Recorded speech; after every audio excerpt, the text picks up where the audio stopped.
Good morning, Covalent TV. This is Marina Shafir, the problem, the one and only problem, the only problem that you will ever need. And I wanted to give a shout out to Daryl and Werner. And I just wanted to say, keep on stepping and keep on being honest and keep on being hardworking.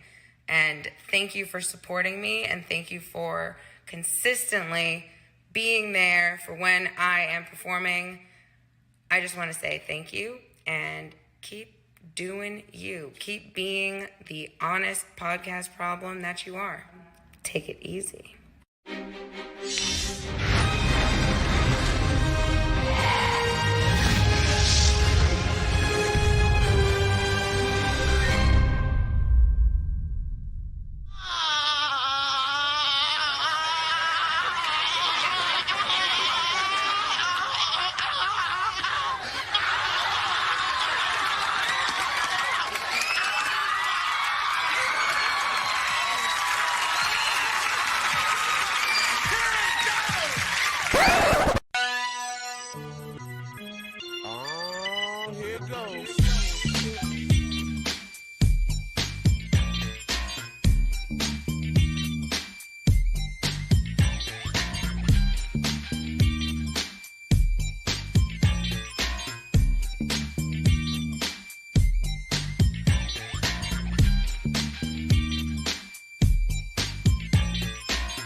Okay, Tony Khan, that is what we've been asking for this entire time.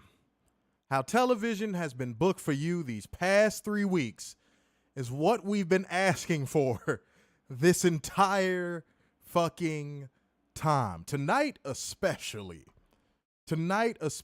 ladies and gentlemen, that is what we have been wanting. That is what we've been getting on and saying we expect out of these shows, especially going into a pay-per-view, because that's something that WWE can never seem to quite get right, ladies and gentlemen. So that means, welcome to your AEW Dynamite Live Review. This is your boy, Mr. Starksan. Big Dub. What the fuck is going on? Werner is in his chair for the next 5 minutes, so enjoy it. Pretty much. And hopefully longer. Enjoy it, ladies and gentlemen. And in the comment section, ask Werner, can he move? No. Okay. He just decided to answer the question for you. But guys, it is love to be in here right now, man. It is love to be sitting here talking to you on a good show. And of course, the numbers dwindle on good AEW shows because I think some of y'all are really fed walkers and love to see us squirm. But we ain't going to squirm tonight because, man, fuck are you talking about, man? This shit was good. Mm-hmm. It was good. But things that are good as well is being a part of the like gang, comment gang, share gang, and donation gang. Easy stuff, man. All you got to do is hit that like button, hit that share button, man. If you are repping Covalent TV, that's all you got to do, man. That's all you got to do to show your love. It's not that fucking hard. You know, 3 donations will send us to church. No surprises, no filler, no none of that. Thank you for your patronage. This is just what the fuck we do, ladies and gentlemen. We kill this shit. And speaking of killing it, as we always do, you know what I mean? We got to do our part. That is giving you beautiful people the news, holding one special. Dumbass! Accountable. And we got a little bit of facts, data, and statistics tonight. Nothing too major, but something that is very noteworthy. Thank you for your patronage. Very, very noteworthy. So shouts out to everybody in here right now. Let's go ahead and get to the news so we can get into this pretty damn good episode of AEW Dynamite. So AEW and Upper Deck announced an agreement for authentic digital collectibles. Mm-hmm. I think this is smart because this cuts down on people hanging out at airports trying to get people to sign shit. Because this will be all digital, and you won't be able to hang out at airports. So usually I would go with that and be like, yeah, you know, but unfortunately that's not going to stop those fucking weirdos. At least no, it won't. It'll slow them down though. Yeah, it's not going to stop them in mass because when I tell you guys that those weirdos, they have no lives. They live just to camp outside of hotels and airports. That is their life. They'll tell you to your face that that is their life. That is what they do to make money. They will not lie to you. That's if that's only one positive thing I can say about those fucking weirdos. At least they're honest. Mhm. That's not excusing their actions whatsoever, because we've had a lot of stories over the course of the past year that just were sickening to hear about, with those people harassing wrestlers in airports, harassing them in hotels, and they're getting sick of it. And I don't think these motherfuckers are truly going to realize, not until digital collectibles hit the streets, but until one of these wrestlers just haul off and just knock that fucking jaw off their face. So CM Punk. Somebody. Wouldn't say him, but somebody. Somebody is going to knock the jaw off of one of you bastards camping out at an airport. Watch what happens. Mark my words. And it's going to become a big deal. And of course, they're going to sue, because these people don't have lives. Mm-hmm. So wouldn't be a surprise at all. But shouts out to everybody in the building, man. I see Catherine, I see Mo, I see Marlo, Keith in here. Vegetarian McChicken making his vaunted return, ladies and gentlemen. Mm-hmm. All right. That's what I'm talking about. Maria in here. What's going on? Steve Butler, I see you. No, it's a good idea, Steve Butler. It is a good idea. But it's just that group of people that they're just going to always be what they are. And the fact that these people think that these wrestlers don't recognize them and know what their get down is, it's fucking hilarious to me, because I think Rhea Ripley, of all people, called it out. She was just like, it's one in particular that like everybody knows who this guy is. So I'm sure that won't stop whoever that is. But some of the people that are just new to it, they might back off, which is good. Mm-hmm. Robert said definitely a good idea. Yeah, no doubt. But shouts out to everybody in here, man. Like gang, comment gang, share gang, donation gang. If you're feeling good, man, it's hump day. If you are feeling good, let us know in the comment section right now, man. And show your love through a donation, all right? Okay. Here's the moment where we let out a collective sigh as a community. Here's the moment where we let out a collective sigh. God. Y'all know what's coming up. If y'all know exactly what's coming up, put it in the comment section. And even if you don't, I'm going to tell you bastards anyway. It's time for us to hold one special dumbass accountable. It's time for drone accountability. I'm more upset because mine's is going to piss me off. Go ahead. This is from the 90s black lesbian. Oh, God, not who I think it is, bro. Yeah. Oh, dude, are you talking about I got my jokes from 95 Def Comedy Jam? Yes. Oh, God. Go ahead. He says, and I quote, question, why is Vince McMahon such a trigger word for some of you? Anytime me or another fan points out issues with WWE product and connects it to Vince, you become rabid and instantly start bullying that person. That's just creepy. It accomplishes nothing and it won't get you hired. You know he's running the show now. He even told you. Why waste your energy attacking others when you could, just enjoy the show if it's that good?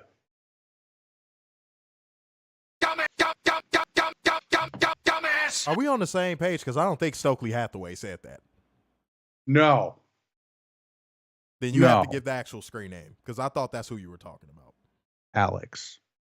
Oh, God. Hence I said 90s lesbian. Captain Beta Bitch himself. The general of the bitch army. Mm-hmm. Oh, God, bro. Like, why can't people like that be deplatformed? They'd add nothing to the community. At all. But riding both sides of the fence takes that are typically bad faith.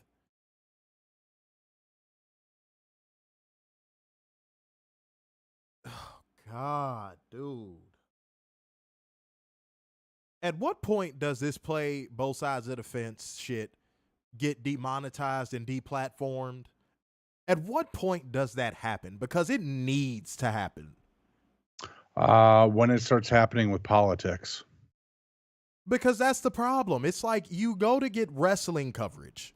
You go to get real, legitimate, great pro wrestling coverage, and you can't get it because you got Mr. Dick Rider who loves to run fucking metaphorical trains on WWE and AEW. I'm sorry, get a train ran on them. My apologies. Pick a fucking side, because if you are pretending that you don't pick a side, you're lying, because a lot of you motherfuckers really show your true colors when something goes wrong in any other promotion but WWE. When the Brawl Out shit happened, Fightful showed who they really align with. Which is why I don't know why that is fucking Tony Khan's AAA system. I will never understand that. How can a group of people who always shit on you when something goes remotely south in your promotion be your breeder ground for people you bring into the company?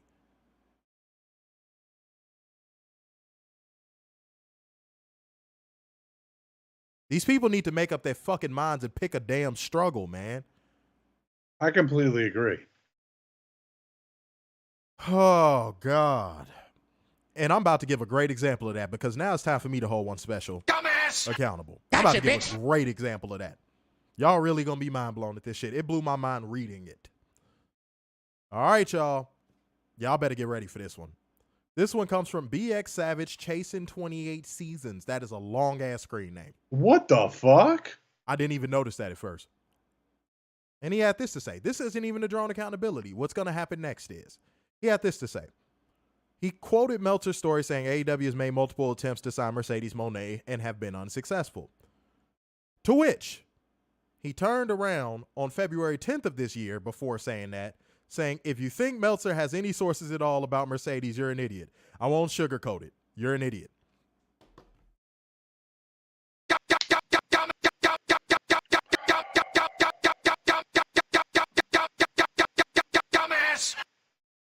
That shows you that these people can't even keep up with their own fuckery. At all. How many times have I gotten on this show and said to every single one of y'all, there is no gotcha moment when you mean what you say and say what you mean. There is no aha, gotcha. There is no moment like that. Thank you for your patronage. All you have to do is scroll back like 2 months on one of these Drones of Fed Walker's pages, and you will dead Thank ass you for your patronage. see the most embarrassing contradictions you could ever see. That's fucking embarrassing. Every time I'm in the street, I hear. Shouts out to Fernando. Shouts out to everybody who has liked to share the stream so far. Shouts out to everybody who has liked to share the stream so far. Come through on the donation tip, you know what I'm saying? And yet again, Werner, it's time to call it out again, because it's been this way for the past 3 weeks. We have a big enough sample size. See, me and Werner, we've seen this before, but like now it's a good enough sample size to say this and not feel some type of way about it. 3 weeks. AEW has had great shows. And each week that they have had great shows, our viewership numbers are in the dumps. And I'm starting to notice the names that aren't around when AEW has a good show. Mm-hmm.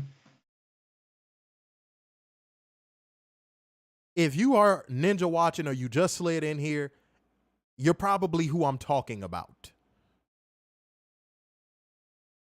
That's embarrassing for you guys. That shows that you really don't want the great wrestling with good promos and excellent pay-per-view build-up you claim you want. You just want it out of WWE.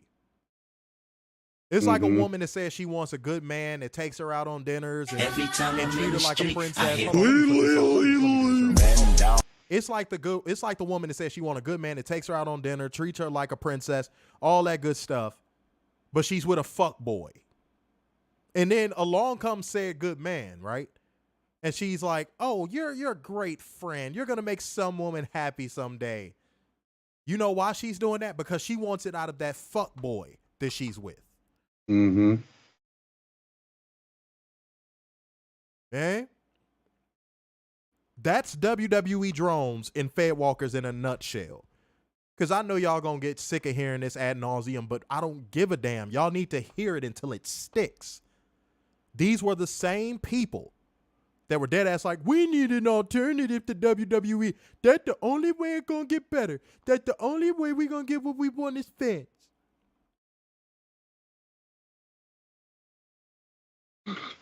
Then why, when AEW has a good show, y'all are as quiet as an ant pissing on cotton? Our viewership numbers look low. I swear, it is like some people are the biggest hypocrites. Where's that same energy, bruh? Mm-hmm. Where the fuck is that same energy, bruh? Especially when we have over 100 shares. Right. It'll be the same amount of shares, be the same amount of everything. But boy, when AEW has a good show, it is so fucking scarce in here. We have a 3-week sample size straight, a 3-week straight sample size of this now. Typically, AEW wets the bed on Dynamite after pay-per-view, so it's probably going to end next week. Mm-hmm. But we have a 3-week sample size of you motherfuckers being in here for these WWE reviews when y'all know it's trash.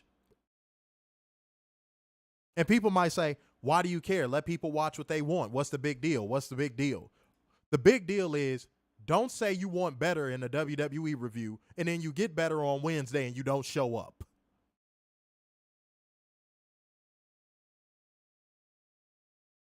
Stand on what the fuck you say and back it up with your actions. That's why it's important. And speaking of things that are important, sidebar, bring it down a little bit. Rest in peace to FBA icon, musician, but one of the best stage performers to ever do it. Tina Turner has passed away at age 83 today, guys. So, again, rest in peace to Tina Turner. I did not want to gloss over that. Just wanted to toss that in there real fast because I almost forgot. But rest in peace to Tina Turner.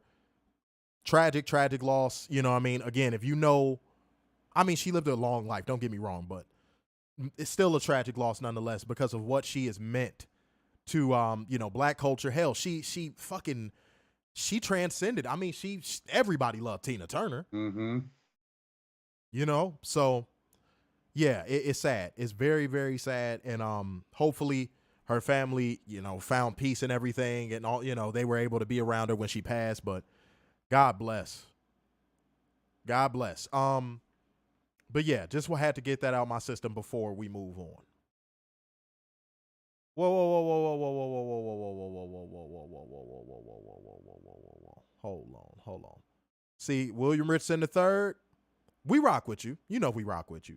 But that's what I'm talking about right there. That's what I'm talking about right there. Excellent AEW Dynamite tonight. Excellent AEW Dynamite tonight. And what are you in here talking about? Did you hear SmackDown is going to be 3 hours long? You see what I'm saying? You see what I'm saying? The evidence is right there. Mm-hmm. I don't talk out of my ass, guys. Not to mention, we did post about that yesterday when it was actually news. And Mo Dunn said, you don't see the drone. Steve Butler said, we got some fair walkers up in there. Oh, I know. Mo Dunn said, drones and fair walkers. I said, I'm like the plague. I'm always here. Marlo said, fair walkers and drones getting exposed. Jason Durham in the building. What's going on? Yeah, y'all, I'm just really trying to give y'all facts. Catherine, Tommy, Mo, they're always in here. Mm-hmm. Alexis. Always in here. Mm-hmm. And Steve Butler said, I can think of a couple I'm not seeing in here right now. So you know what I'm talking about. Mm-hmm.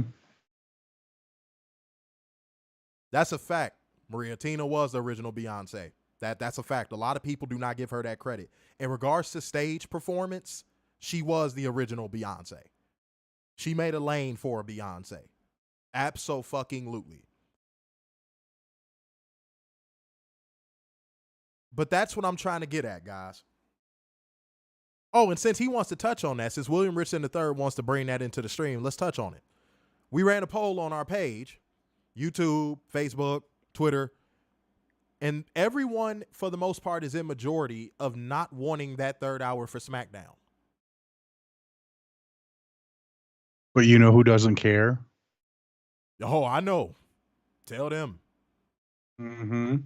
Tell them. WWE. Exactly. And the audience of one and his little right-hand henchman, Nicky Khan. They don't give a fuck. They're going to probably do it anyway. Mm-hmm. The fact that they're putting feelers out there and talking to the media the way they do, it's like, who are you fooling? You're basically saying you're going to do it, and you're just conditioning the drones now. Mm-hmm. William Richardson III said, I'm here for support. We understand that, but what I'm saying is, it's like, you just unfortunately created an example for me. That was all. Fernando said another 3-hour WWE show is a bad idea. Facts. Facts. Facts. But we don't want to spend too much time talking about, we're like, it's to a point now where when AEW has shows like these, we don't want to see no WWE shit in here. We don't. Mm-hmm. We don't. Until we notice y'all showing the necessary love and giving props where props are deserved to AEW, don't come in here talking about some WWE shit. Now, if they have a bad show and we're doing comparative statements, cool. Don't give a damn. That's fine. But when AEW has had a string of shows for the last 3 weeks that have been pretty damn good, tonight more than good, let's stick to the topic. You know what I mean? It's really that fucking simple, guys. There you go, Mr. Mayhem. He said, I can't wait for Double or Nothing. I think we should just knock out investment ratings tonight. No, honestly. we can do that. Yeah, I'm thinking we should knock that out tonight. Mm-hmm. Straight up. No, Catherine, don't say that about yourself. Catherine said, I admit I'm an AEW mark. Don't say that about yourself. No, you're an AEW fan. Yeah.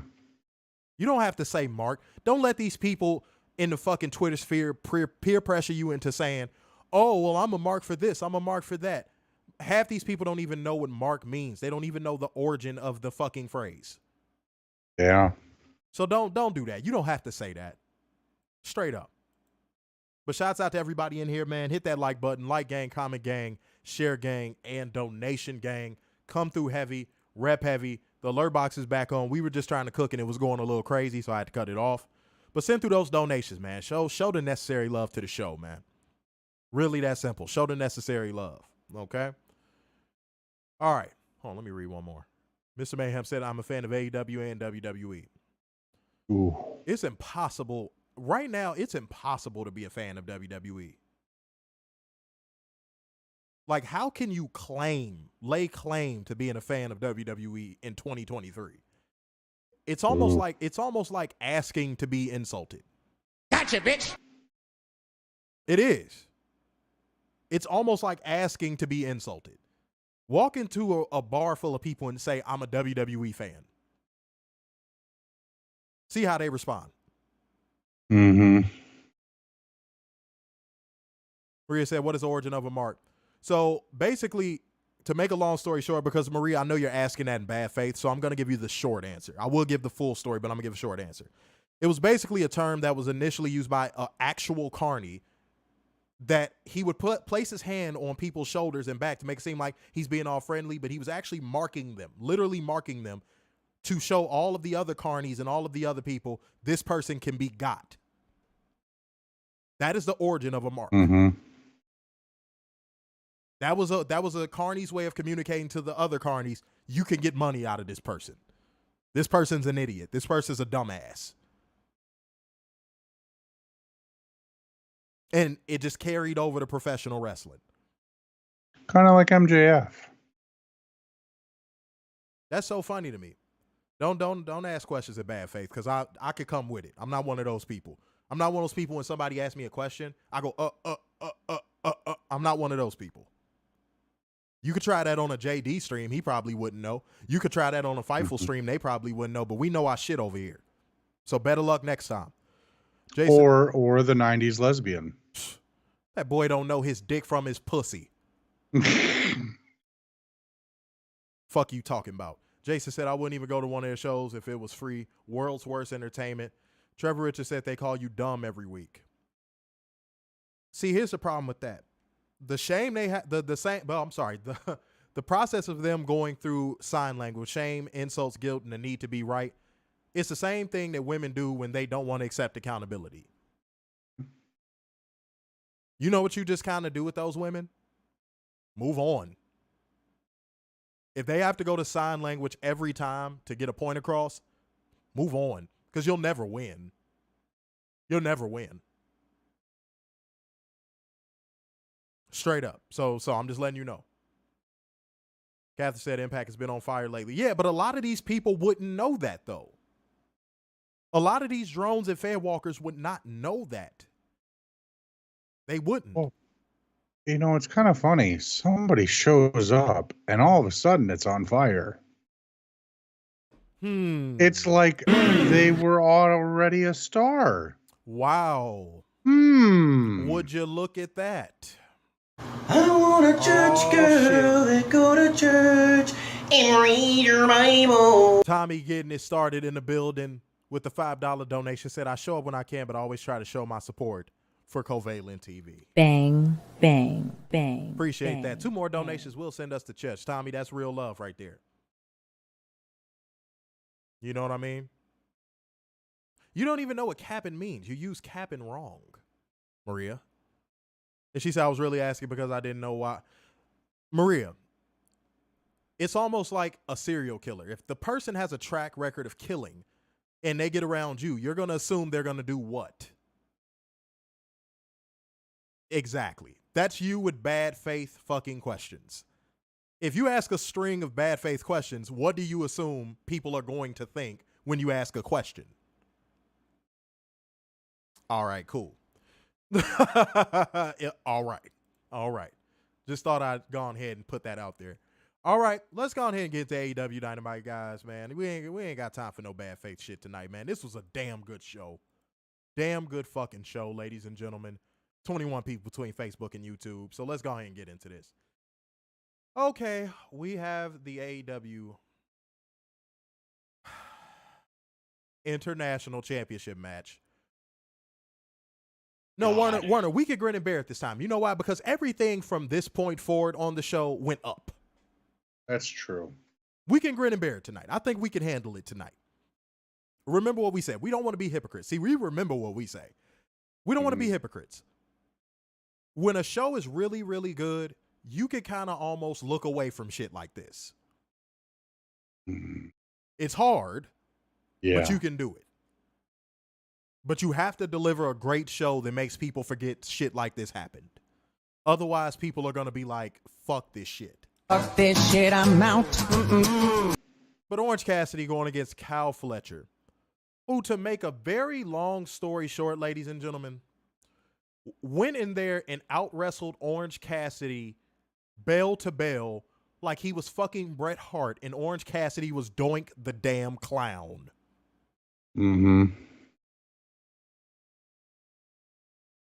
Kyle Fletcher was in there, and it started to have that Cena feel. They let Kyle Fletcher go in there and empty out his moveset. They went in there and let Kyle Fletcher show the fuck out. And that's very similar to John Cena. How when you are going against John Cena, you could pull out your whole moveset. The higher-ups want you to pull out your whole moveset to make John Cena look like a great worker. We remember that U.S. Open Challenge run. They let Kevin Owens pull out his moveset. AJ Styles pull out his moveset. Everybody got to pull out their moveset. So now this is really starting to mirror a John Cena type run. Now it's really starting to feel that way. And it's frustrating to see when you see multiple tombstones getting kicked out of. I'm glad you said that, Werner. I wanted to ask you about that. Undertaker is one of your favorite wrestlers of all time. How does it feel to see such a prominent move, a match finisher, a true, let me make sure to emphasize that, a true match finisher be kicked out of by a nearly 40-year-old man whose gimmick is he could turn it on when he wants to and his hands are in his pockets. How does that make you feel? It's frustrating. It really is. It shouldn't be happening that way. That move should be reserved for special moments. Period. And if it has to be a kick out, it needs to be 2.99. Mm-hmm. Like when MJF does the tombstone, typically he does it at a pay-per-view match. The opponent kicks out at 2.99. Orange Cassidy is kicking out at 2.1. Mm-hmm. And not only from one tombstone. How many, Werner? What was it, 3? Because there was the one on the top rope, too. I want to see any of you bastards in this comment section that are fair walkers try to justify that. Here's your chance. If you are new and you a Ninja Watcher and you like Orange Cassidy, defend that. Thank you for your patronage. In this match, I shit you not, I saw, if I was counting correctly, I saw 7 to 8 moves that could have finished a match that Orange Cassidy kicked out of. Yeah. And both of you and I both agree that if something's going to go off the top rope, automatically that should finish a match. Because that's the era we come from. Yes. We remember when superplexes used to finish matches. Mm-hmm. Now you kick out at 2.1. On a, almost, got to keep my voice, on a tombstone pile driver twice. Mm-hmm.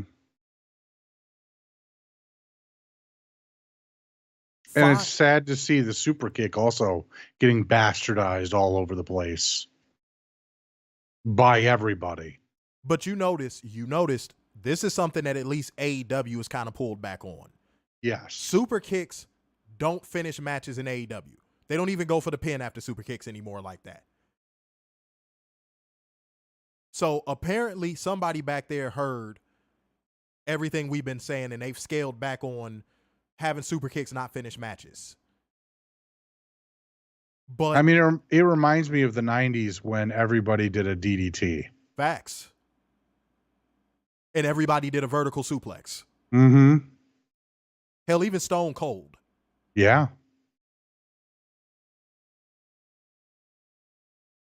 You could see it, you were guaranteed to see at least 2 vertical suplexes every match. But never on commentary did they try to sell a vertical suplex as a match finisher. A tombstone has finished matches since most of us were young. Mm-hmm. It is a devastating move. And honestly, it is a spit in the face to The Undertaker. It is a spit in the face to The Undertaker to have that move not finish a fucking match. Richard Pro, that's what I'm going to call you. I like your last name, Prochaska the third. Richard Pro. There we go. That's what I'm going to call you. New commenter. Coming in with the insightful shit straight away. I'm going to read all of your comments real quick. Saying Orange Cassidy is terrible. Takes a huge move off the top rope and still kicks out. And wait, I could have sworn I saw one more. You know what I'm saying? Oh, shit, my fault. It was just those 2. But shouts out to you. Facts. Facts. Mm-hmm. We're glad that people are showing their face, not being afraid and ashamed to admit this, because if you go on Twitter and say this shit, it's DEFCON fucking 6. Mm-hmm. But we appreciate you, Richard Pro. Everybody welcome him in, man. That's something y'all used to do as a community and y'all got lazy. Mm-hmm. Welcome in the new commenters. You know, we a family here. Family. But that top rope Michinoku driver Yep. being kicked out of made me sick. One, because it looked super devastating.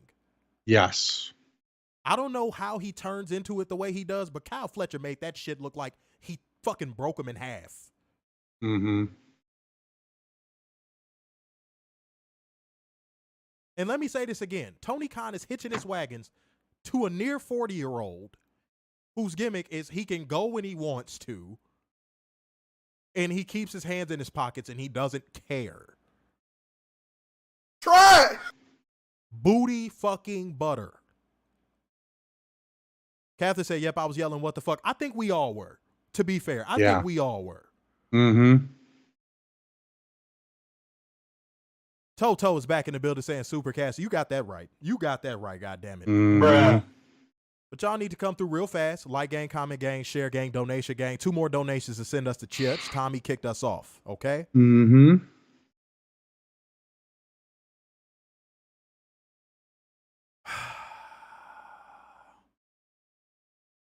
Jason Durham said, Orange Cassidy's gimmick was entertaining in the beginning. It got old very fast. I don't understand why Tony Khan is pushing this idiot. Dude, once I found out how old he was, it really became unjustifiable. I just found out how old he was like a few days ago. And I was like, what?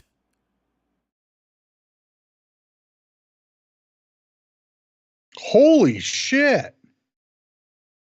Tell the people. No, tell the people. That's what the show is for. Tell the people.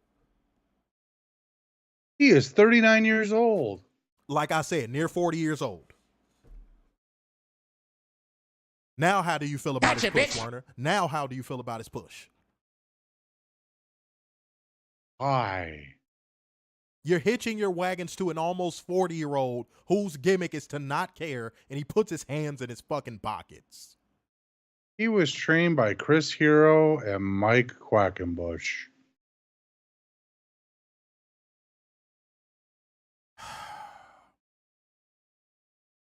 Piss. Trying to keep my voice. Trevor Richards said that move off the top rope should have ended the match. Not no Orange Cassidy match. No. Catherine said every time Fletcher did a move, I was yelling to break OC in half. Mr. Mayhem said Orange Cassidy is Jim Cornette's favorite wrestler. Yeah, right. I think that's probably the only thing me and him agree on. He's a fucking embarrassment. Mm-hmm. Cornette and Orange Cassidy, to be fair. Yes. Gotcha, bitch. And Eric Bischoff. Richard Pro said the problem with AEW booking is the fact that Orange Cassidy gets booked week in and week out, and we get to hear from FTR. You in the right place. Mm-hmm. You in the right place. You talking that game that we talk. You are in the right place. Stick around. If you haven't liked and followed, take the opportunity to do so now. Same for everybody else in the stream. Because we're going to give y'all this real talk. Mo, solid point. He's being pushed better than the 4 pillars of AEW, and that includes MJF. Please correct me if I'm wrong. And his match is probably going to be I would think, the first match on the card on Sunday. If not, I would be shocked. Oh, I see everybody is flabbergasted at finding out his age. Yes, Orange Cassidy is 39. He's hitching his wagons to a 39-year-old. Mm-hmm. That's not something we're making up. You can Google this. Yep. When I found that out the other day, because I just looked it up out of curiosity, I'm like, Orange Cassidy better be like 25, 26 with this type of push. Mm-hmm. At most 28. When I saw that man is 39 years old, I said, are you fucking for real?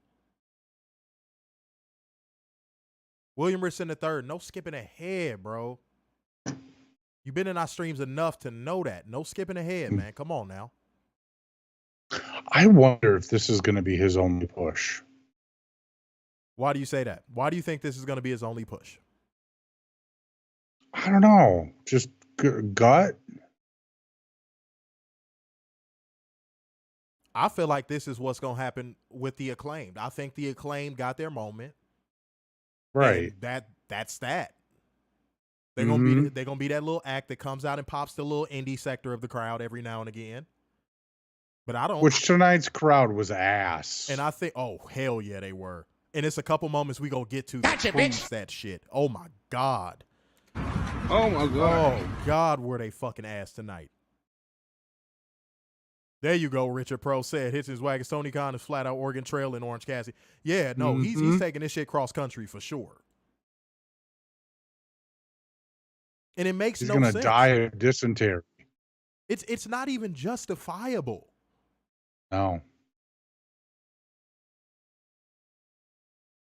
Okay, at the beginning of his push, you could at least say this. For the Orange Cassidy defenders out there, you could at least say you saw at least 6 kids in the crowd with his stuff on, maybe 2 adults.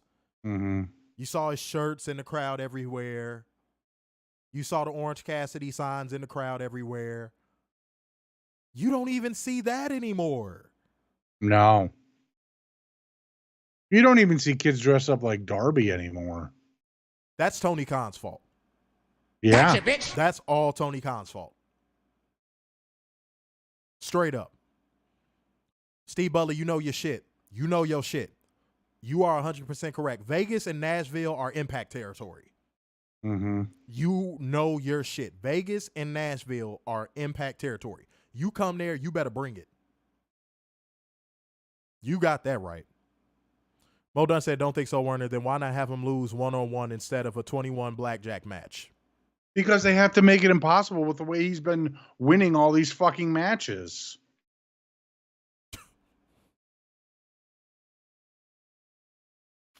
And Tony Khan does not want him to go out that way. No. He refuses to let the crowd see Orange Cassidy get pinned. So that way, when he inevitably pushes him to a loyalty world title run, it makes sense. Or a second run with the international title. Oh, and you're going to hear it on commentary. Technically, Orange Cassidy was never pinned for the belt. Watch. Or submitted. That's how they're going to justify giving him another title opportunity. And Tony will feed that as soon as he gets eliminated. See, Richard Pro knows his shit.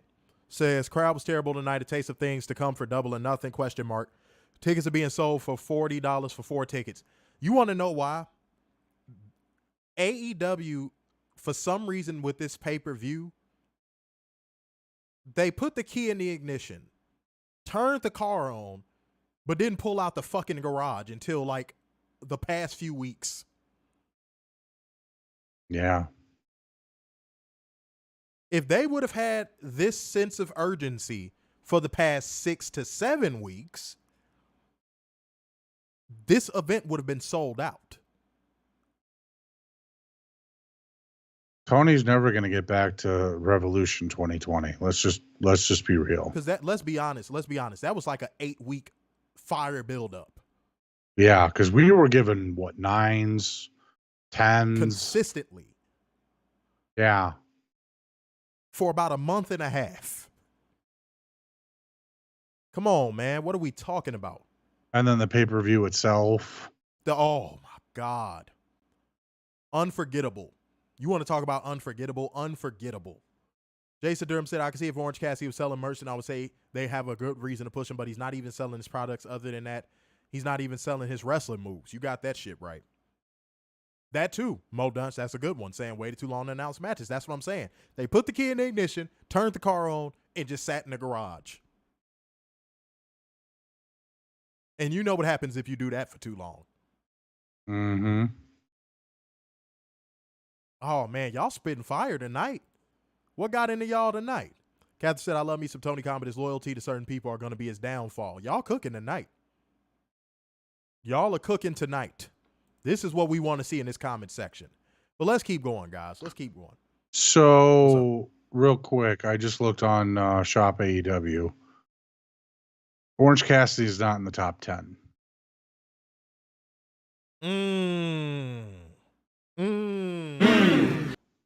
You have an Owen Hart action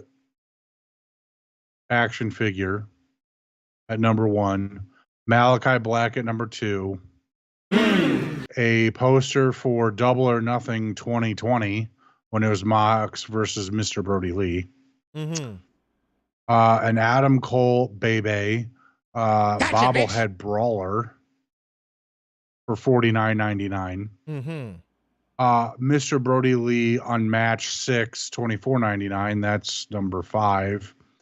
The AEW World Title replica belt for $800. That's number 6. I would have thought that would have been at least top 5. Right. For some fucking reason, a Danhausen poster at 7. CM Punk t-shirts next. Jay Briscoe t-shirt, and then the last but not least, the House of Black Skulls t-shirt. So as I was saying, and no, I'm not saying that to be sarcastic or be an asshole. I'm saying I'm agreeing with what you just said. I'm gonna jump off of that. There, as I just said, there is no justification. The justification before was he moves merch. Gotcha, bitch. Just like with that New Day bullshit. Oh, it moves merch. That's why they keep coming out there emasculating themselves, twerking and throwing pancakes. Oh, they move a lot of merch. I didn't know Eddie was in the stream. Oh, boy. Don't get us started on him. But that's what I'm saying, y'all. That's what I'm saying, y'all. They're not like Orange Cassidy is not the needle mover that Tony Khan thinks he is. And neither is MJF. Marlo said they're getting sick of this OC shit. And to Werner's point, we'll get to that in a second. Well, we gonna get to that. Don't you worry.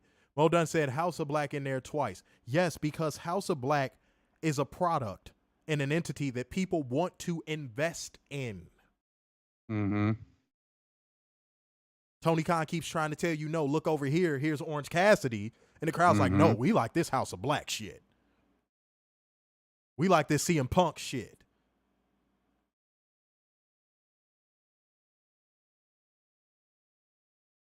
We like Blackpool Combat Club shit. Yeah, Tony Khan, don't get the Vince McMahon fingers in the ears. La, la, la, I can't hear you about your product, bro. Because the fans with merch sales are telling you what the fuck they want.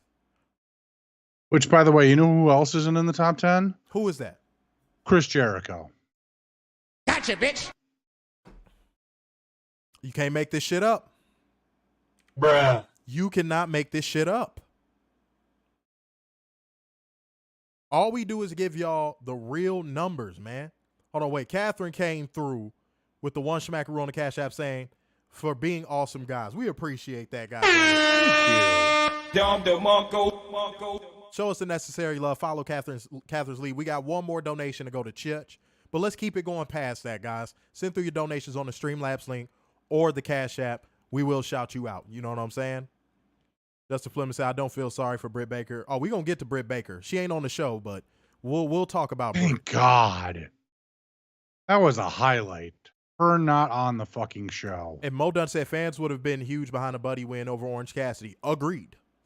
Richard Pro said, I'm 100% on board with House of Black. It's exciting. It's refreshing, even though I'm not a big fan of trios matches. Bitch. I really love their entrance in matches. Buddy is a grossly underrated talent. See, y'all know y'all stuff here, man. And we'll get to the match. Yeah, this is why we can walk this down slow, because y'all going to come in here and hopefully, you know, more than just Wednesdays, give that real talk so other people can see this. Because this is what people need to see and hear.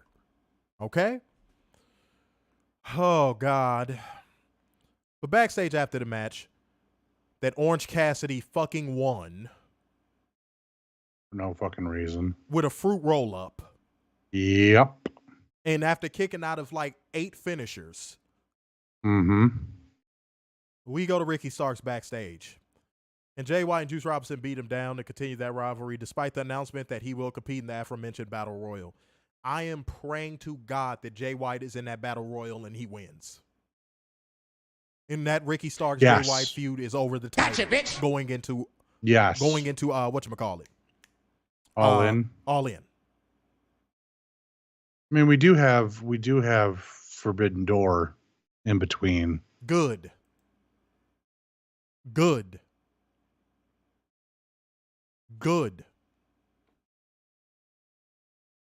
But if Jay White is in that match, Jay White needs to win that match. Mm-hmm. Gotcha, bitch. No ifs, ands, or buts about it. If Jay White is not in that match and he just interferes and pulls Ricky out or something like that and Miro is in that match, Miro needs to win that match.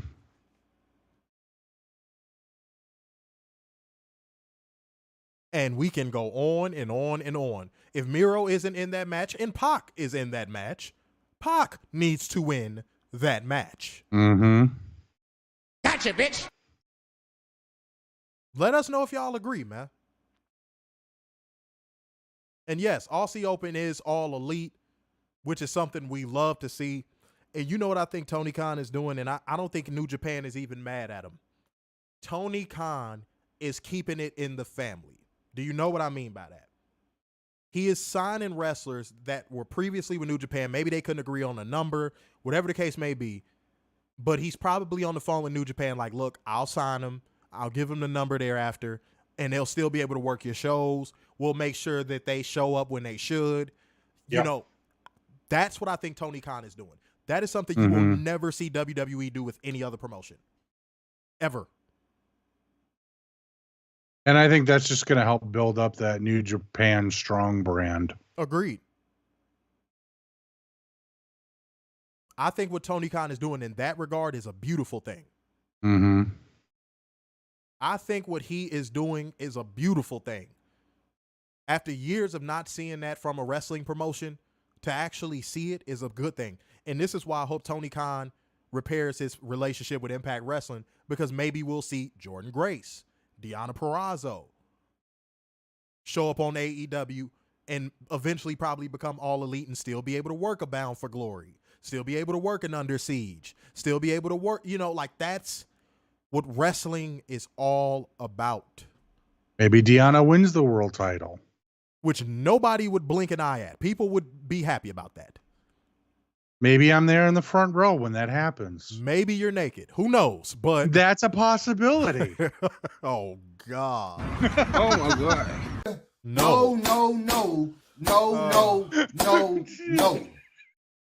Boy, they going to put a blur over your chest. They're going to be like, who is in the front row with titties? Jesus Christ. That does not need to happen, but it's all good, man. Oh, God. Cap said Tony Khan even paid for Mark Davis' surgery before they were even signed to AEW. See, I didn't know that. That's awesome. See, that's what I'm talking about. And please, before anybody comes in here and centers themselves, centers Vince, and say, well, Vince McMahon is paying for people to rehab it. That's like the equivalent of Elon Musk paying for a candy bar. Yeah. And people might say, oh, that's a hypocrisy. Tony Khan is rich too. But let's keep it a bean. Let's be honest here. Tony Khan has no reason to do anything for anyone outside of his company. Right. Every time Vince McMahon has done that, it's been for people that have been in his company or on a Legends contract with his company. Tony Khan did that for somebody that didn't even work for him. Technically, if you want to go into like legalities, that didn't even work for him. All right, just saying, putting it out there. Marlo saying check the Cash App. Let me see what's popping, man. Let me see what's going on around here. Marlo came Gotcha, through bitch. with the 5 schmackaroo. So y'all, that means we gotta. I'm not gay no more. I am delivered. I don't like men no more. I said I like women. Women. I said women. I'm not gay. I would not date a man. I would not carry a purse. I would not put on makeup. I will love a woman. Now, listen, what y'all. I wanted to catch y'all off guard with it. And it happened. Y'all need that deliverance any way y'all can get it. Mm-hmm. All right. And now every donation will send us to church. So send through those donations. Every one counts now. You know what I'm saying? So go ahead and come through, y'all. That's what I'm talking about. Kat said Tony Khan has even dropped money to GoFundMes for indie wrestlers that got hurt and need money for medical bills. Mm-hmm. Facts. There you go. See, y'all know y'all stuff. Y'all pay attention. Gotcha, bitch. And Richard Pro said AEW's women's division has been hurt for a while and needs to repair. Talks with other promotions to help bring it back up. I think they're healing from not having access to some of the best women in professional wrestling. Gotcha, Impact. They're doing. Tony Khan is doing a better job of booking the women's division than he did before, but it still needs help. Probably took it away from Kenny. Yeah, it still needs Gotcha, help. bitch. Let's be honest. All right. But shouts out to everybody who is still in here, man. Like gang, comment gang, share gang, donation gang. Let's keep it rolling. Now, as Richard Pro already mentioned, we heard from FTR. Mm-hmm. Mark Briscoe made it abundantly clear to both teams that he will no longer be manipulated by Dax Harwood, Cash Wheeler, or their heel challengers getting physical with both teams before stumping off. Okay.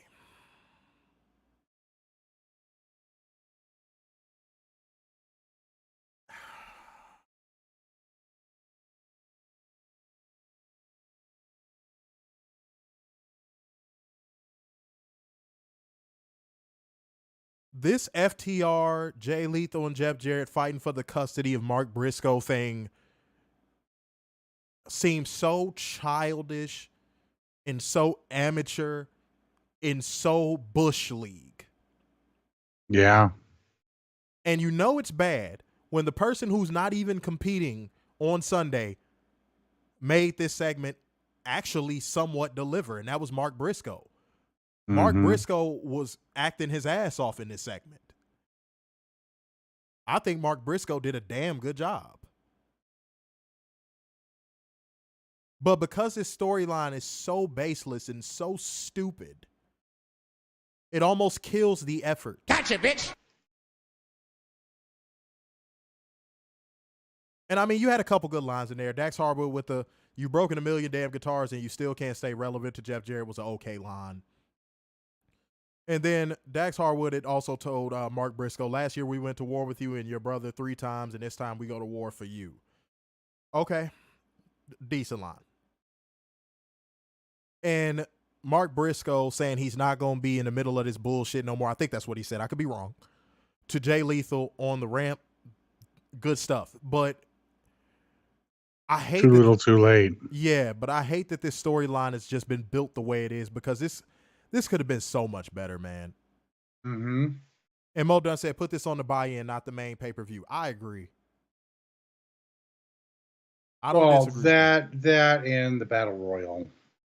I don't think it's going to be on, because Orange Cassidy's in it. I just don't see I that. know, but realistically, between you and I and everyone in the stream, we know that should be on the buy-in.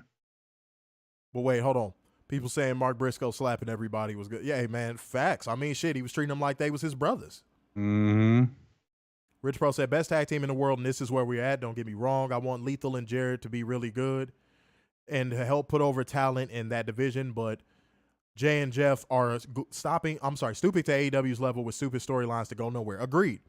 They just did a fucking thing where they went to Mark Briscoe's house, and Jay Lethal and Jeff Jarrett and Satnam Singh were in overalls dancing like fucking hillbillies. Yep. Because when I think of a 7-foot Indian, I think redneck. Fucking stupid. Kath said, why did Karen Angle need to come out tonight? She didn't. This felt like Jeff Jarrett made this call. Uh-huh. Maria said, calling Karen Dixie was pretty good. Kath said, keep her. Oh, my God. Dick sucker lip pass in the back. Okay. Trevor said, Tony, for a guy who doesn't even sell T-shirts anymore, is just dumb. Mo Dutch said, needed to shove Karen harder. Hey. Here's the thing. This was ill-timed. If How so? Karen was going to show up, Mhm. it should have been during the Acclaim feud. Yeah, that would have made perfect sense. This makes no fucking sense. Like, what tie does she even have to FTR? None. What tie does she have to Mark Briscoe? None. Okay. Okay. All right. The Acclaim actually mentioned her. Yes. And she didn't show up. Mm-hmm. But now it's FTR. Now she has to show up. Yeah, because it's a marquee program. Mm-hmm. Women can be opportunists too. Let me make sure I say that out loud. Women can be opportunists too. Women make it seem like only men are weren't the Acclaim the tag team champions? I mean, that would have been a marquee feud. I mean, yeah, we disagree with them being tag team champions. No, but wait, no, they're not big enough. Notoriety wise, they weren't big enough. No. Oh. She had to wait until FTR got in the picture. That's what women like her do. Women are hypergamous creatures, bruh. Fucking stupid. Straight up. Oh, now that my husband's in a program with FTR, I gotta show up. Mm-hmm. Trash. 12 pack of ass. All right, y'all. Let's get to the real shit, man. Let's get to some shit. Not saying any of this shit on the show outside of the opener was fucking garbage, but I'm just saying, let's get to this dope shit. The open house match for the AEW World Trios Championships. Guys, I'm putting in the cheat code for everything on this match. The presentation, the in-ring work, the psychology, the selling. Everybody held their own weight in this match. And man, Buddy Matthews fucking snapped. AR Fox fucking snapped. Everybody did their part, man. Everybody did their fucking part. This shit is awesome. And they should have been presented like this and pushed like this for a very long time. And I think we all know that. Mm-hmm. And Buddy Matthews made, who did he tap? God damn it. Who did he tap? Fuck. Was it Grand Metalik? Was he the one who got fucked again? Grand Metalik getting fucked was a weekly thing. Yes. I'm glad that is no longer a thing for him, but it was at one point it was a thing. God, that was year one right there. Jesus Christ. But yeah, putting in the cheat code for this one, but Buddy Matthews won the match for his team with standing modified clover leaf. He calls the Prism Trap. And that's kind of a nod to Ree. Because she does that as well. And before he hit that move, he hit a stump as well, and everybody's going Seth Rollins it up and sing that shitty fucking theme song. Whoa! No one fucking cares.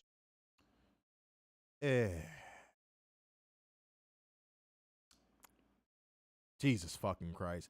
Okay. It was AR Fox. I knew it was AR Fox. It was not coming to me for some reason. Modern said that chokehold by Brody over the ring apron is crazy. Yeah, he always makes that look good. I wish AR Fox was booked better. And more. That too. Well, I know he's on Ring of Honor, but it'd be nice to see him on Dynamite. But hold on. Before we continue, guys, take this opportunity, if you haven't already, to hit the like button, man. Like gang, comment gang, share gang, and donation gang. You could donate through the Cash App. You could donate through the Streamlabs link. Every little bit helps. It's lit. Let's fucking do it, man. Let's go ahead and make this shit happen. You know what we I got mean? 14 people over on YouTube and only 9 likes. Oh, we could do better than that. Mm-hmm. We could do better than that. Let's get that over 10 right now. We can do it right here, right now. Right now. Maria said Undertaker had 2 wives do wrestling angles. Okay.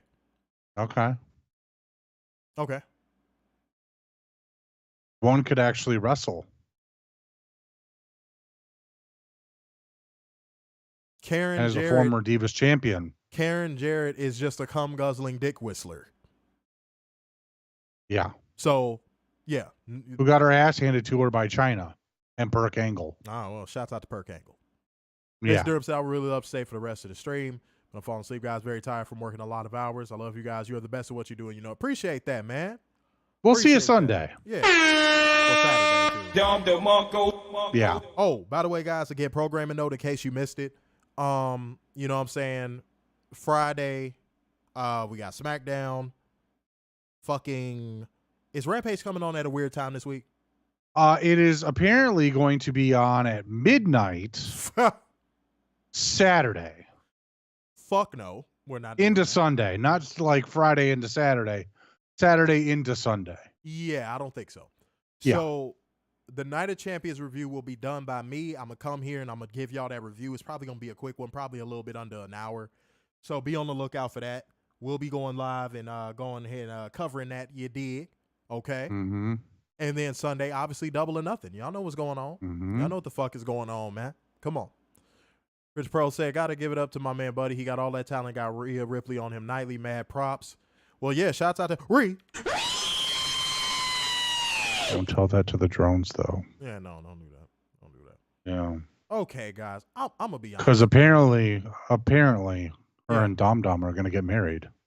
Well, you know, marriage Mm-hmm. Marriage. costs a lot of money. Marriage. Is that how you feel, Werner? Marriage. Is that okay? You want to get it out one more time? Marriage. And sorry, guys. if That's we from address- a movie. Yeah, I don't know where that's from. I'm not gonna lie to you.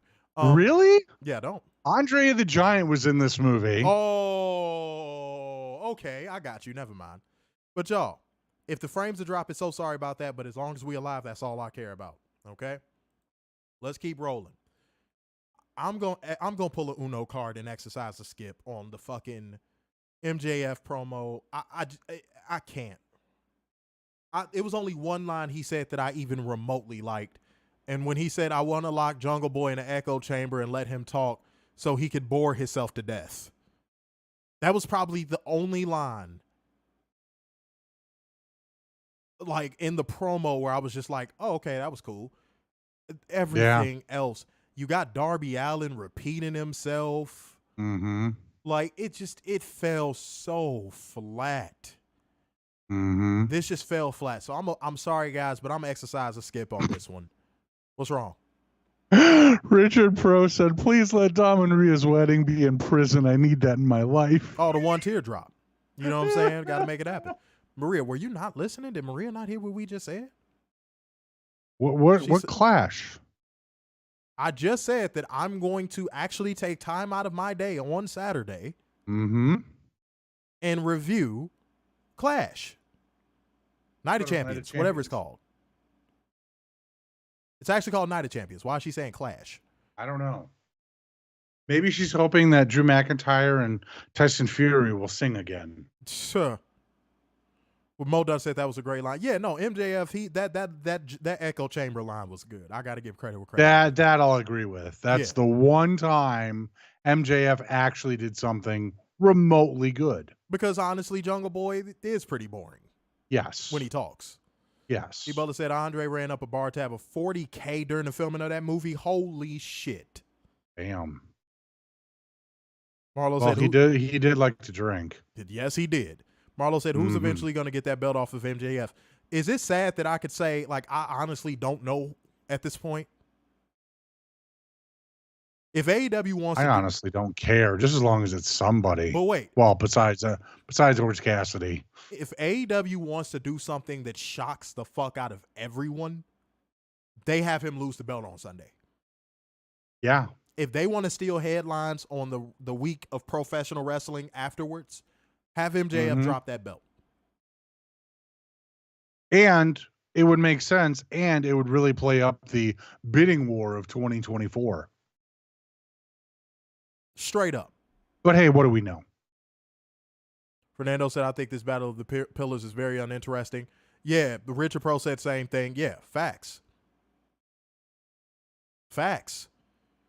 I just think that if they want to come out of this pay-per-view with a shock and like wrestler fans are like, holy fuck, have MJF drop it.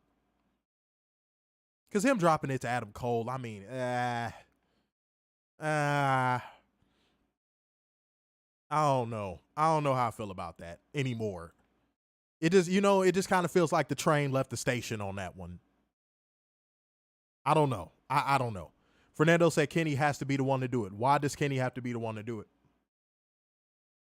Serious question. Oh, God. But let's get to some lines in here. I gave y'all one. MJF reminded the fans and Tony Khan that his contract is coming up. He said, you should be worried because I just might take my ball and go home. This is your champion saying this.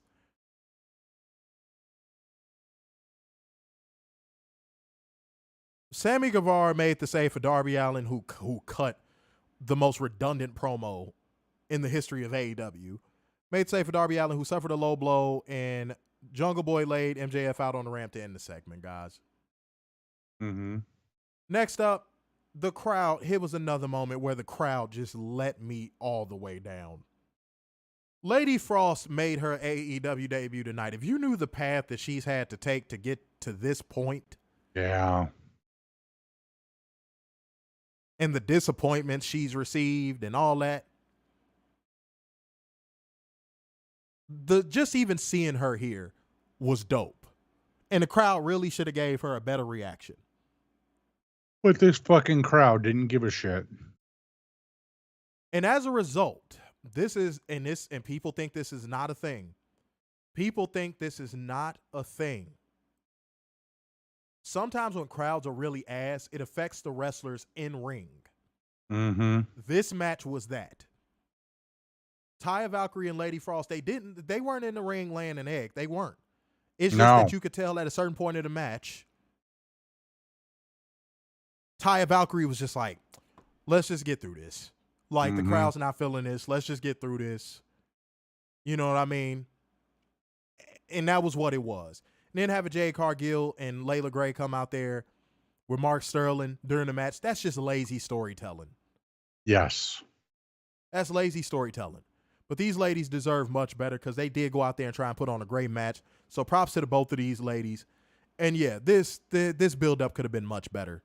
The build-up to their first match was good. I don't understand why the build-up to this match at Double or Nothing is worse.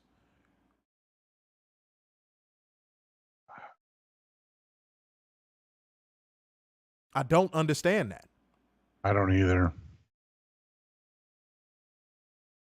Mo Dunn said Lady Frost looked great. She did. Richard Pro said Lady Frost got zero love. Yeah, when I tell you I could go down a list of people that got no pop tonight.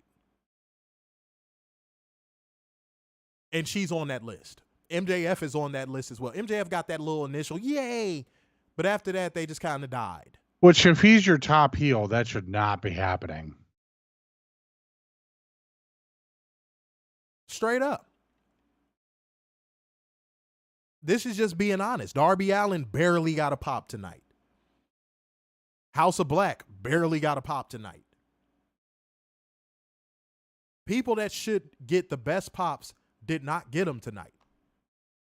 Because this crowd it was like a room full of casuals that it was like watching professional wrestling for the first time. And they didn't know who anybody was. But neither here nor there.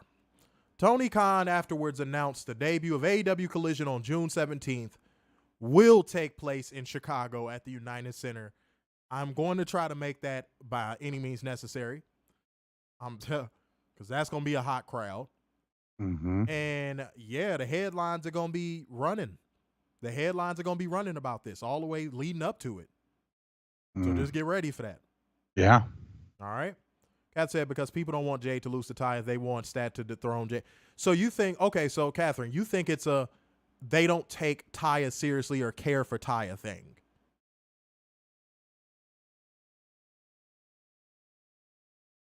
I actually want to see if that's what you getting at there. Steve Butler said Lady Frost and Impact had beef. Vegas is an Impact. No, that's not. See, Steve Butler, shouts out to you for knowing your shit, but I don't think that's even what it was. I just think this crowd was horrible. Felt like a WWE crowd and like, where's Roman? Yeah, the crowd. I need to sing a theme song. Yeah, like I said, it was like the crowd was watching professional wrestling for the first time. Yeah. Oh, and by the way, I don't know at what point that took place. Let me see if I can find it in my notes here. I don't know what. Okay, so yeah, I'll just bring it up now. Fuck it. Yeah, sure. Okay, fuck it. Absolutely. So yeah, the Willow Nightingale video package Gotcha, bitch. where they showed Mercedes, which was interesting. Where they showed Mercedes. I'm going to tell y'all what I think is going on here. No, I'm not going to say some fucking stupid speculation shit like the Mercedes injury is a work. I'm not going to say that. That's dumb. It's fucking stupid.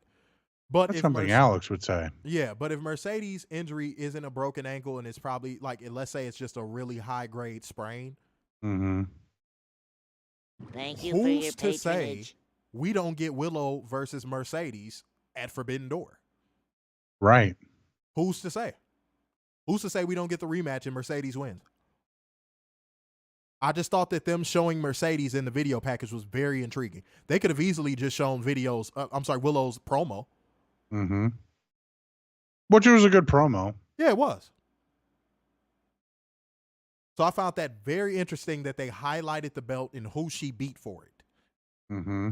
I found that very interesting. But I want to see what y'all think about that.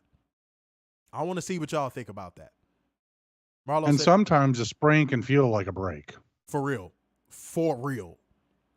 Absolutely. Fernando said we all this new announcement for a while, right? Yeah, but not necessarily leading up to it because it was looking like this was about to hit a snag. And then it would be back at Daly's place. Which would have been a flop. Yep. Okay. Marlo said that's a risk if he's waiting for Statlander and her questionable knees. Agreed. Everybody wants to see that for some reason, but I'm like, do you really want to hitch your wagons to her knees? Mm-hmm. Do you really want to hitch Jade Streak to Chris Statlander's knees? Let's be real here. Let's be very real here. Richard Pro said, is Collision going to be hampered by a terrible Saturday night time slot? Saturday night is where the worst rated shows are. Sports usually dominate Saturday night with Dynamite viewership in the low 900s. Where do you see Collision ratings? We spoke on this, and we said that it's not the death slot you think it is. It's not, because it's going to be during a time period where people are getting ready to go out, getting ready to go to that dinner. So people are either going to have that on in the background or they're going to DVR it. And real wrestling fans are going to watch it. Yep. So no, I honestly don't think it's a death slot. Now I feel like if they would have been like, hey, we putting this on at from 1 to 3 p.m., I would have been like, ooh, what are you doing? Yeah. But that's not the case. So especially when college football kicks in. Yeah. That would have been bad. Like if they were like, we're going from 12 to 2, I would have been like, oh shit. Mm-hmm. I would have been like, y'all gonna get 100,000 people. Well, sorry, Mo Dunn said setting up an appearance of Mercedes appearance on AEW TV. Okay, so I'm not the only one that noticed that. I am not the only one to notice that. Fernando says she's a big name, so of course you mentioned it to elevate Willow. Nah, again, if they really wanted to just elevate, they would have just showed maybe the finish and then just Willow's promo. The fact that you got at least about 6 or 7 frames of Mercedes, that ain't no accident, bruh. That ain't no accident, bruh. If we know professional wrestling like we know professional wrestling, that's not an accident. They knew what they were doing. Exactly. Come on now. All right, next up, guys, we got the contract signing for Adam Cole and Chris Jericho. I'm going to Uno this all the way up until the most important point that most people only care about. Contracts were signed, but Adam Cole says he's bringing someone to make sure things stay regulated throughout their unsanctioned match. Which, I'm sorry, contracts for unsanctioned matches. Mm-hmm. I don't know how I feel about that logically. Would call them waivers, maybe. I would call them limited liability waivers. Called them contracts here. AEW, y'all got to tighten up on that. Okay? But Adam Cole says he's bringing a friend. The homicidal, genocidal. And the moment he said that, I said, ain't no fucking way, boy. Mm-hmm. And sure enough, here comes Sabu. And I said, this is year one AEW. Yeah. I was actually kind of surprised Taz didn't play it up a little more. Same. It seemed like he got really quiet. Did they not like each other? I don't know. Maybe. Because he got really quiet. Uh-huh. But straight up, this was like year one AEW where you had that feeling that anything could fucking happen. Like anyone could show up. Like for fuck's sake, they had DDP randomly compete on one fucking Dynamite. I think that was year 2 though. I think that was year 2. No, that was year 1 with Cody. Oh yeah, okay. So I was right then. Remember when there were no invisible walls? Oh yeah, he cut that promo. Cody is so tongue-in-cheek. Boy, that came to bite him in the ass. Yeah, Cody is so tongue-in-cheek, but so disingenuous about certain stuff. Because like you just said, he got back to WWE and just kept those invisible walls right back intact. And I was like, oh, look at that, dude. But this was dope. This was a dope moment. I thought this was really cool to see Sabu come out here. And I think it's cool that he's going to be the special guest enforcer for the match. That is dope. Which I found hilarious. The graphic says special guest enforcer. You have Excalibur screaming in our ears going, he's going to be in his corner. He's going to be in his corner. Yeah, they fucked Which up. is it? They fucked up. They fucked up. They did fuck that up. I noticed that too. Yeah, Excalibur probably got ahead of himself. He's done that once or twice. Normally he's good about it, but he's done that once or twice where he didn't kind of let the cat out of the bag. And motherfuckers was like, what are you doing? So, you know, we could cut him some slack because he's maybe done that 3 times in the entire history of AEW. But yeah, he jumped the gun for sure. But no, this was dope. I wonder if this is a way to get Kyle O'Reilly back. I think he shows up. Yeah. I think he shows up. I mean, it's been enough time, I believe. I actually think he shows up. I'm not going to lie. I do. Mo Dunn said, and who knows? Maybe Bobby Fish gets back into the good graces of Tony Khan. And I mean, folks, where's the lie? Head ass. Mo Dunn said, waivers make more sense for sure. I see everybody saying Sabu. Richard Pro said, speaking as a personal trainer, I can tell you from a medical standpoint, break your ankle is preferred over a sprain. Broken ankle takes 6 to 8 weeks to heal, and sprain could take months to years. When you strain those muscles, your ankles will never be the same. So here's the thing with that, though. Not to question your logic. There's a lot of wrestlers that compete on sprained ankles for years. Like you got Will Ospreay who was working on a bum knee for like a year. You know, like these wrestlers worked with sprained MCLs, ACLs. They work with sprained ankles and so on and so forth. So if her ankle is broken and it heals, I think honestly she takes the time to build the strength back up in it, which probably would lead to more than 8 weeks. Whereas a sprain, I think she probably just tapes it up real nice and gets her ass in that fucking ring and just kind of grinds through the pain. But I get what you're saying, though. That's a fact. That is a fact. But I'm just letting you know, wrestlers tend to tough stuff like that out. Anything that's broken, they take their sweet time.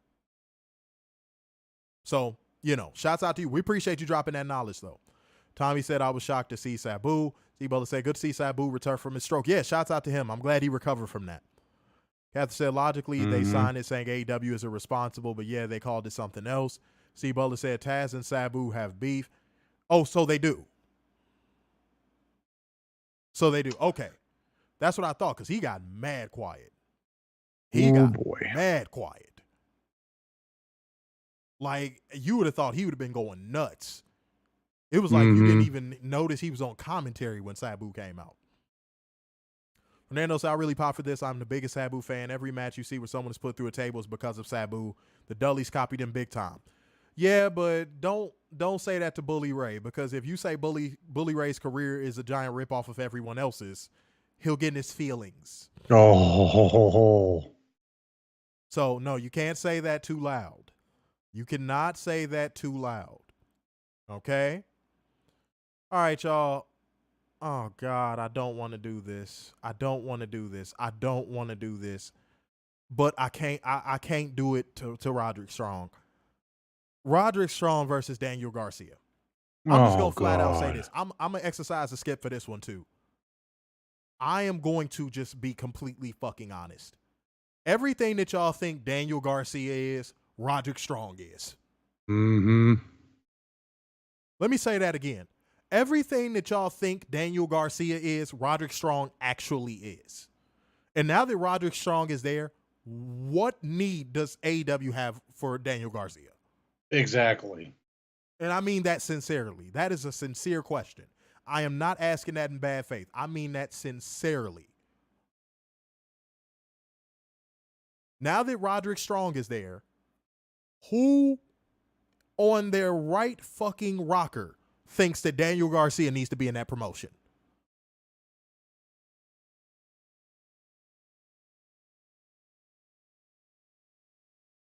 We watch Daniel Garcia do a Roderick Strong tribute act every time he gets in that Gotcha, ring, bitch. but 30 times shittier. And now that the actual real deal thing is there, what purpose does Daniel Garcia have in AEW? I actually want y'all opinion. I know the comment's going to be a little delayed, but I actually want y'all opinion on this. For anybody that's a Daniel Garcia fan,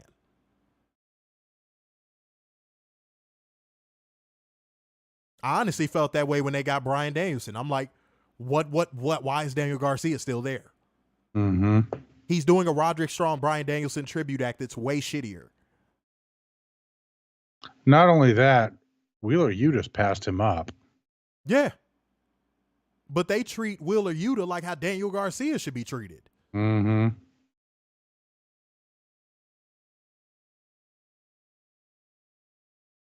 Father God, bro. Well done, said I Gotcha, played with bitch. sprains and strains all my life that never prevented me from competing. That's what I'm saying. With a broken bone, people are going to take their sweet time. People are going to take their sweet time, make sure it heals properly. Then they're going to train. And then when they train, they're going to get in the ring and train. And next thing you know, 3 months then went by. A sprain, a wrestler will tape that shit up and go out there.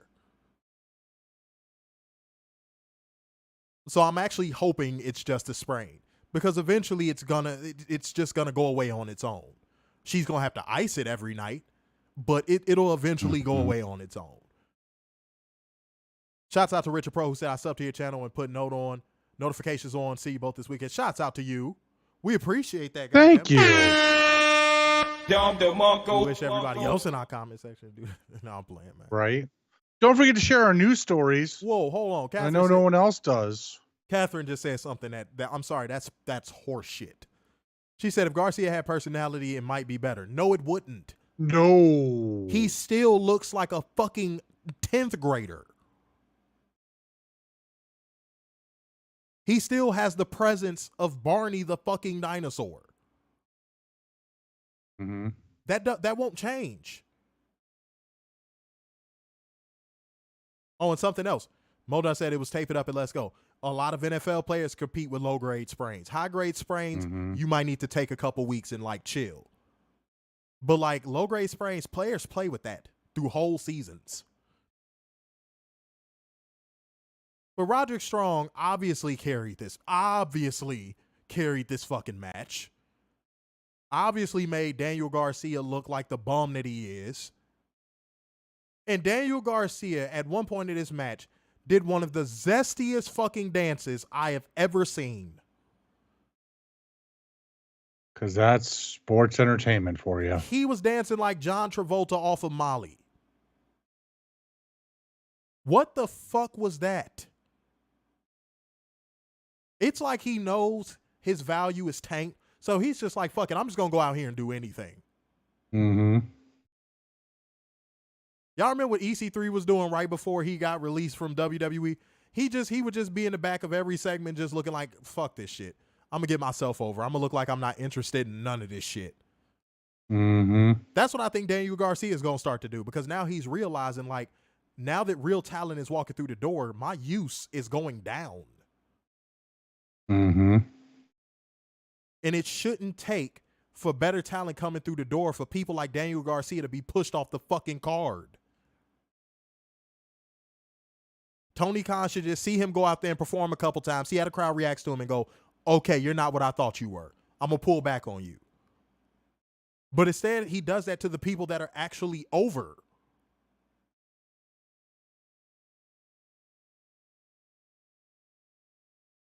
Oh, God. But Roderick Strong delivered End of Heartache for the victory. Any thoughts on this match, man? I think you really saw a talent difference between Roderick and Daniel Garcia, and it was very glaring. And if Tony doesn't see that, then there's a huge issue. Because Tony should have seen that instantly. Y'all, even the way Roderick Strong was getting to his spots showed you his levels to this shit. Daniel Garcia looked like he had just started wrestling training 3 months ago in that ring with Roderick Strong tonight.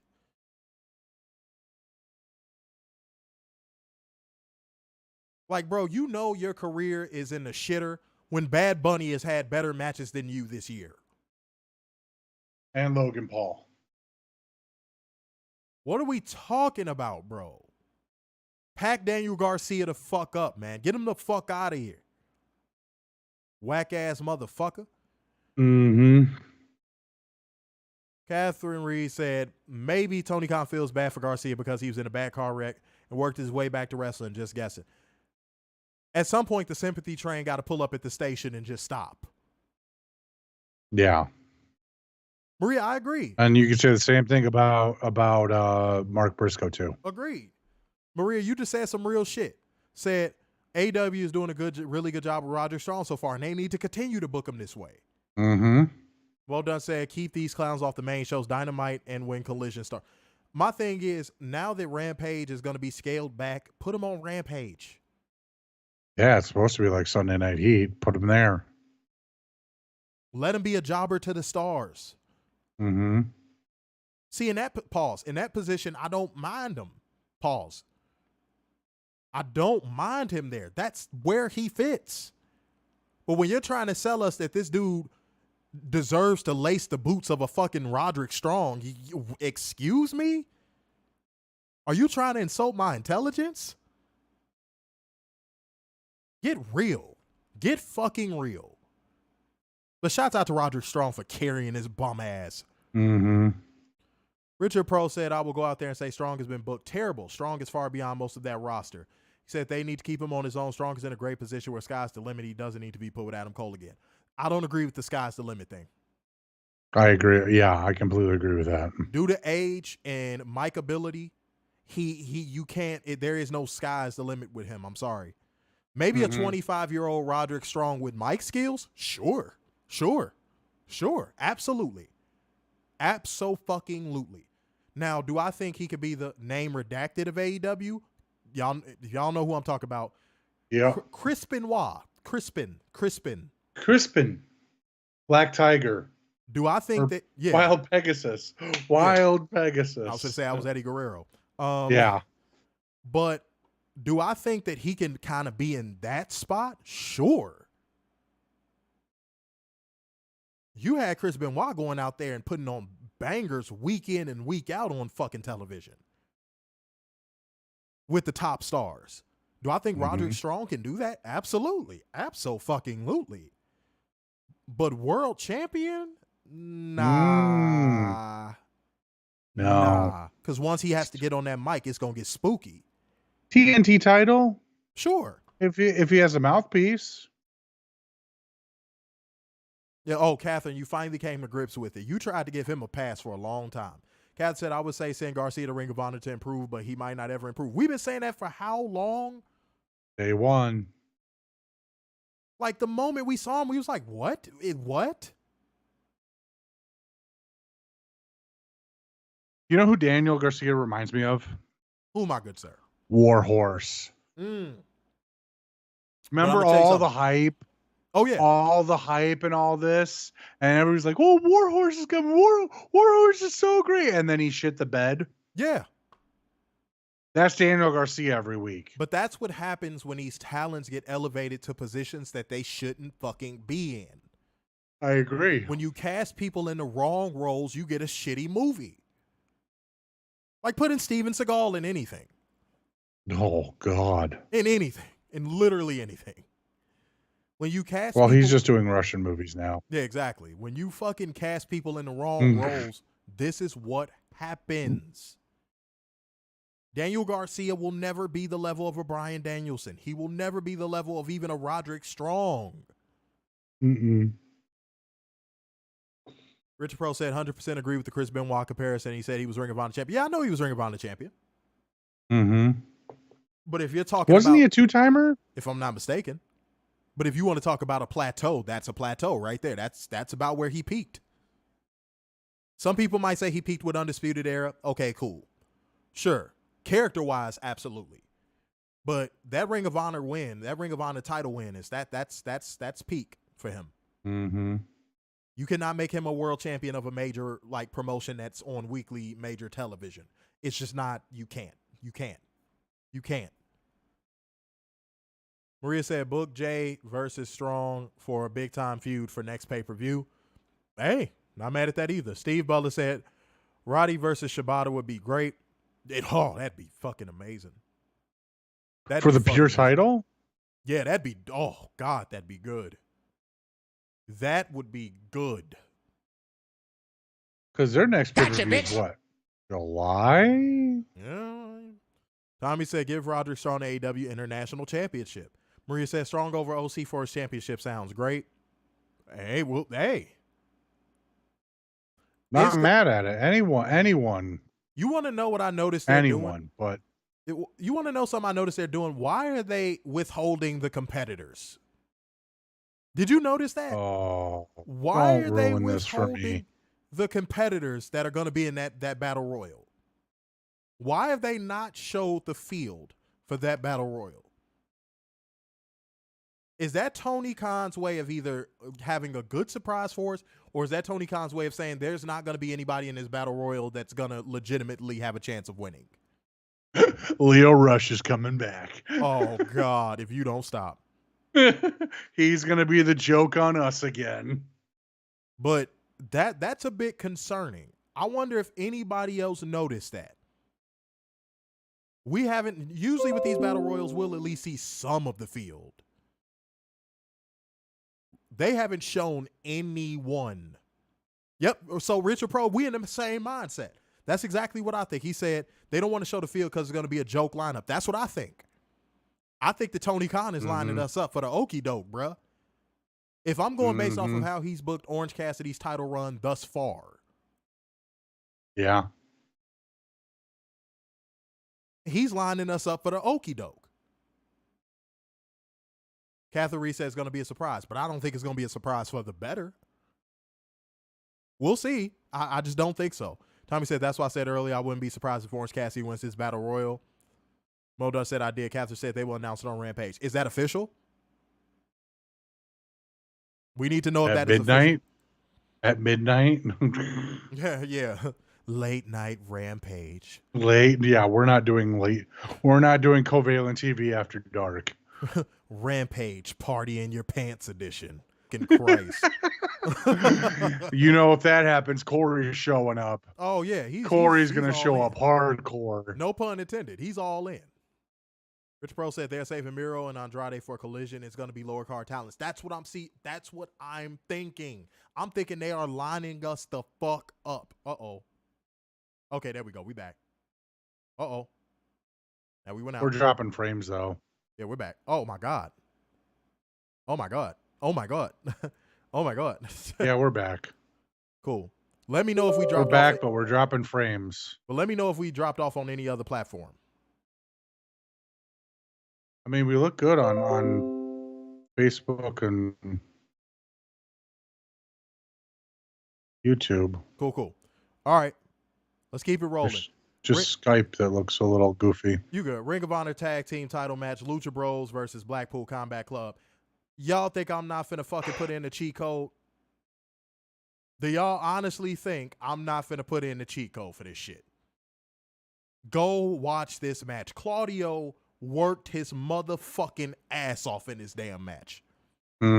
Ray Phoenix worked his ass off in this fucking match. The Power Ranger did absolutely nothing on this match. Wheeler Yuta sold so well in this match. Everybody did their fucking part. But it had a little bit of a fuck finish, but you know what? It was within storyline, so it's okay. because the Young Bucks would interfere Gotcha, towards bitch. the end of this match. And they ended up costing Blackpool Combat Club the win here. And yeah, I mean, shit. It's good to see the Lucha Bros pick up a win. And it's good to see build up towards a match for a pay-per-view. Straight up. This was good shit. I'm not going to lie to you. I'm not going to lie to you. This was good shit. Go ahead. Richard said Claudio made that whole match. He did. If we're being honest, he did. Straight up. And like Brian Danielson on commentary giving as many nods to William Regal as possible was good. Mm-hmm. Him talk about the tuck in the neck thing and all that stuff that William Regal taught them, and then saying it's always nice to be out here with you, man, in the mask, which William Regal used to always say to Excalibur. God, I miss him in AEW. Who, William Regal? Yeah. I got you. But yeah, Willa Yuta got hit with the Fear Factor, and the Lucha Bros retained the Ring of Honor tag titles because the Young Bucks got involved, man. They got involved and got this shit popping. But the post-match promo from Jon Moxley. Yeah. Y'all need to put, man, every wrestler in AEW need to get put in promo class with Jon Moxley. He vowed that Anarchy in the Arena will be the most brutal and violent match in AEW history. And the way he just delivered his fucking line, saying if you're squeamish and you're going to complain about blood, don't watch this match. Like the way he delivered his lines, basically talking to the drones. That, ew, they always bleed. And Chris Cruz. Yeah, they always bleed. He talked directly to you motherfuckers. What a promo. Mm-hmm. What a build. I mean, good God almighty. Good shit. It was only very few. He is broken in half. And I hope they deliver on this promise, by the way. Yeah. But wow, what a promo to close the show. Outside of a couple fuck shit things that we didn't like, guys, this show for me was a 8.2. I thought it was extremely fucking solid. Extremely solid. They needed these past 3 weeks of shows, and they did a good job of getting to the point that they needed to get to. Excellent. Gotcha, bitch. Excellent. Let's keep the momentum, AEW. Typically after pay-per-views, y'all pay-per-view Fallout Dynamites be ass. So make sure to hit the ground running with that next Wednesday. But otherwise, 3 solid shows leading into Double or Nothing. They probably should have started this 3 more weeks ahead, but you know, it is what it is. Moment of the night. I'm gonna sneak this one. I'm gonna sneak this one. I'm gonna do one that people ain't expecting. I'm gonna go with the Moxley promo at the end. That got me hyped. I like, because he was talking directly to those bitch-made motherfuckers that complain about blood. So I liked that shit. And Chris Cruz, who cost AEW 10 grand. Go ahead. I'm going to stick with you and go 8-2. This was a very solid show outside of a few minor things. Moment of the night. I mean, I agree with you with the Mox promo, but I'm gonna go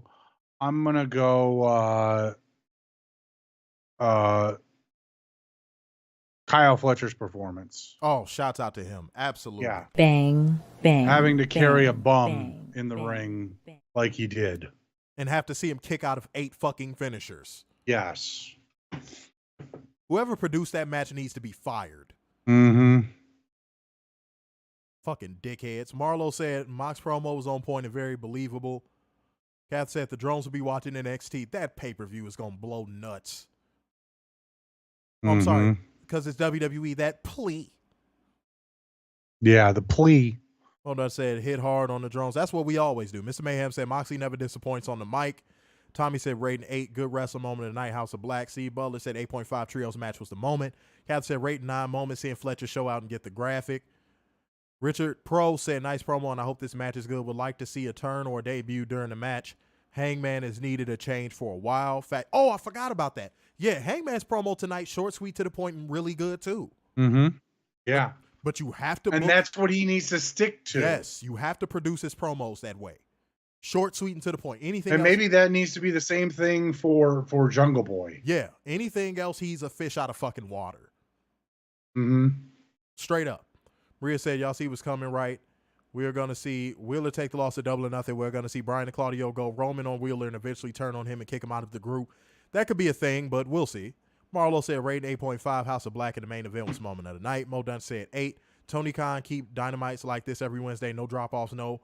Well, he said moment, House of Black match. Yeah, dude, the real test for me will be to see what they do on the Fallout show next Wednesday. Mm-hmm. That card needs to look solid.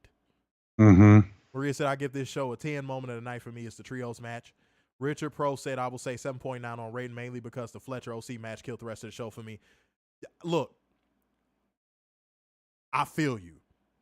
But I wasn't going to let it take down from the quality of the show. The quality of tonight's show was really good. I feel you, though. Yeah. Don't get me wrong. I get it 100%. Straight up. Trust me, they've done it to us as well. All right.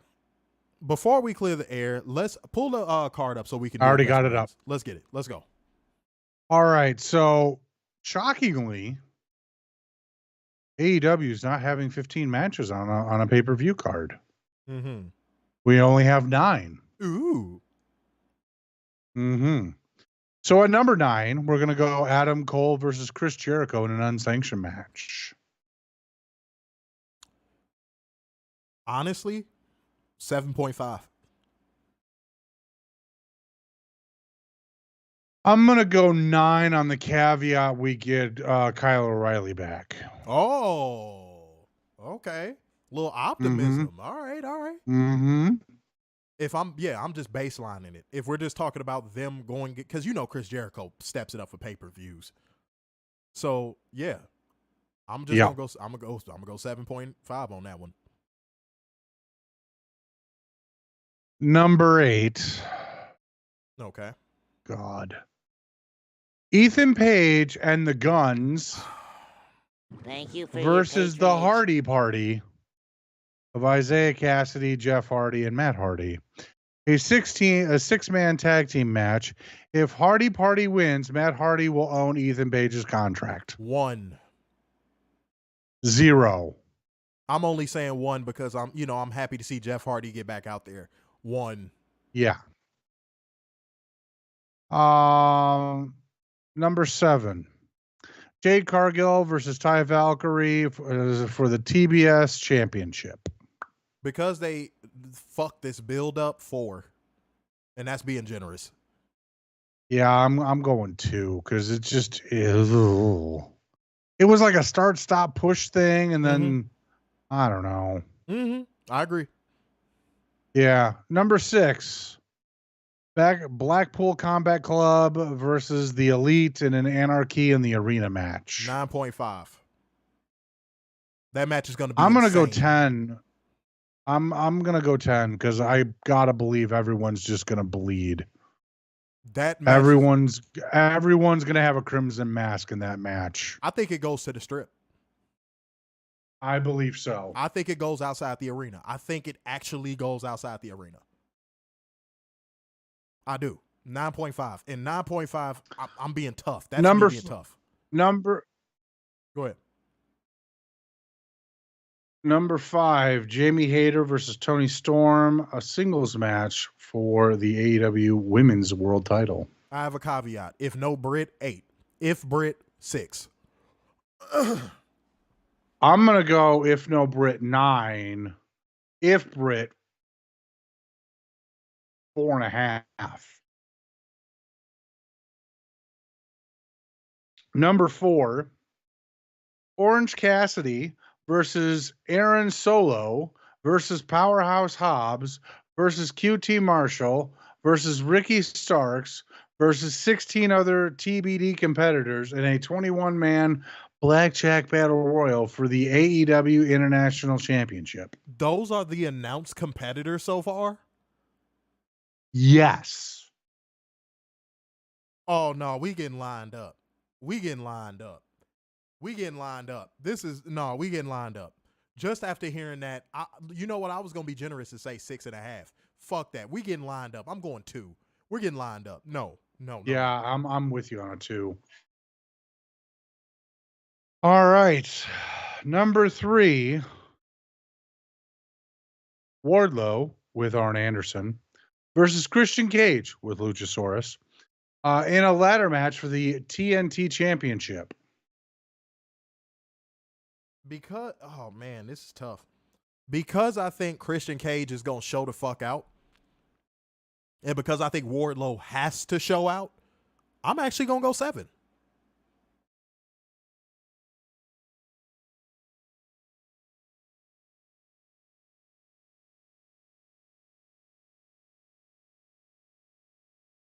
I'm going to go 6.5 only because I don't know if Christian Cage trusts his arm yet.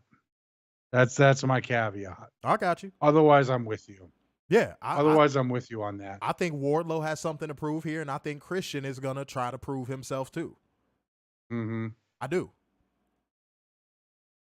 All right, number 2, FTR versus, Jeff Jarrett and Jay Lethal with everybody for the AEW World Tag Team Championships with Mark Briscoe as special guest referee. Z-fucking-roll.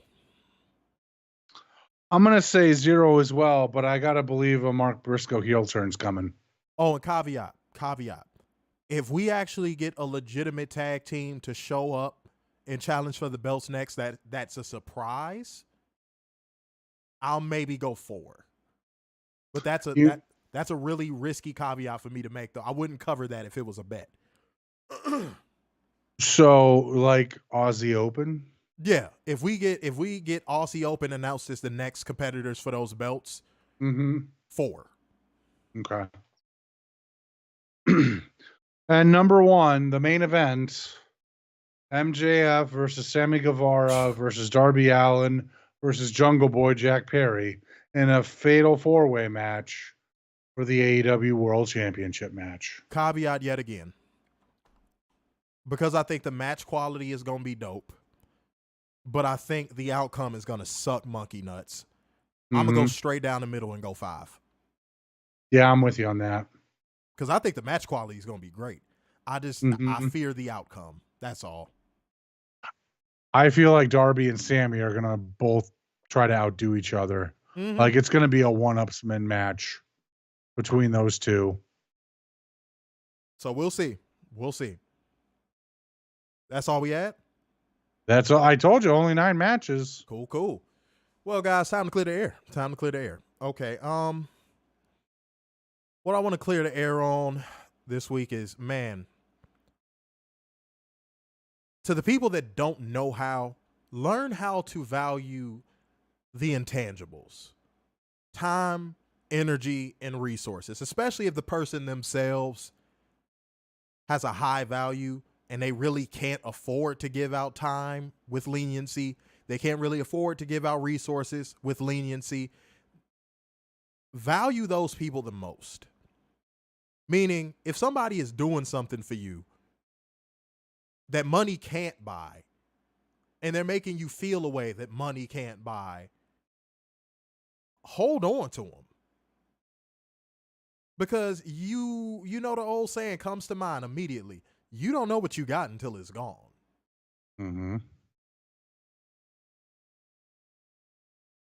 So don't play yourself sitting here thinking that people's time, energy, and resources don't amount to as much as going out somewhere or getting bought something for your birthday. Or that shit at the end of the day is going to disappear and fade. How that person makes you feel when you're around them is more important. What that person gives back in regards to time, energy, and resources is more important.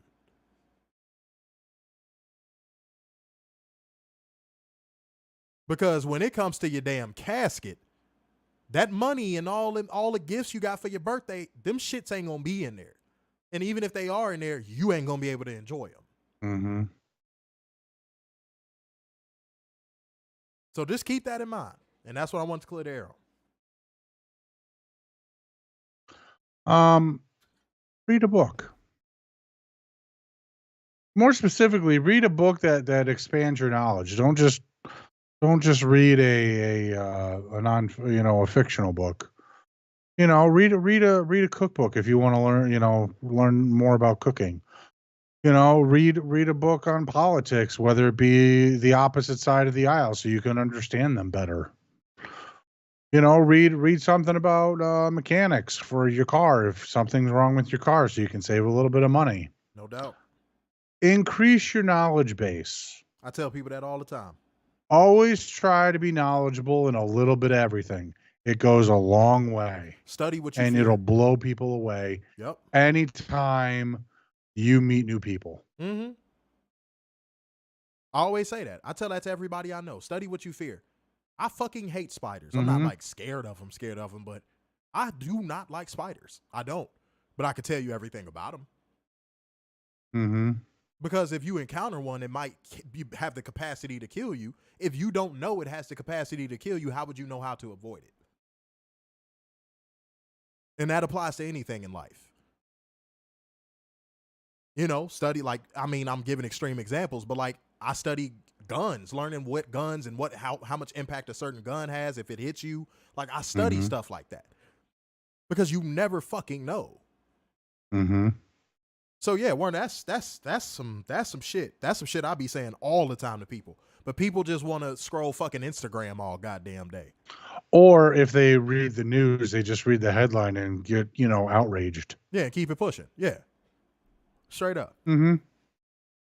Like I said, there are a million ways. But like you have a lot of people that are not informed that should read about the other side, whether it be right or left, so they can better understand, so they can fight their argument even more. Boy, this is 20. Trust me, I feel you, but this is 2023. We know that ain't no thing. Oh, I know it's never going to happen again. Because even when AI shows up, we're going to get more lazy as a society. Mm-hmm. We're going to lean on it. Yep. And that's the problem. That is a problem. Because we lean on our phones. I always tell people I could be without my phone for 3 hours and it wouldn't bother me. Mm-hmm. It's some people I know that dead ass, their phone is damn near glued to their hand. If they don't look at it every 3 seconds, they panic. Most women. That's what I was getting at, my good sir. Appreciate you. Yeah. Yeah. But Alexa said there are a million ways to make someone feel loved. Study the person you're with and understand how they feel most loved and love the most and appreciate it. Everyone gives and receives love differently. See, but God damn it. See, and no, this isn't me trying to find something wrong in what you're saying. It's just, you know what that sounds like to me? Center me, learn more about me, but I don't want to learn shit about you. I hear women say stuff like that a lot. Mm-hmm. But the moment that you don't you ask them to show you the same attention that you showing them, it's like, oh, well, I ask you questions sometimes about what you like. And it's like, no, the same level of intrigue I show in learning you need to show that same level. Mm-hmm. So when I hear a woman say that, it just sounds like center me and do nothing else. Put me in the middle of everything with the spotlight directly shining on me and do not look in any other direction. And then guess what? The moment the man does do that, what happens? What happens? Bye-bye. Exactly. The woman leaves. You know why? Because that man started to love her more than he loved himself. Women leave instantly. Modun said, clear the air instead of criticizing on for help, sympathize, or just say nothing. See, and I'm not going to, trust me. Problem is, we live in a society where just say nothing ain't even a fucking option because everybody has a fucking voice. Mm-hmm. That's a problem. I feel you. Trust me, I feel you. But no. That's not possible in 2023.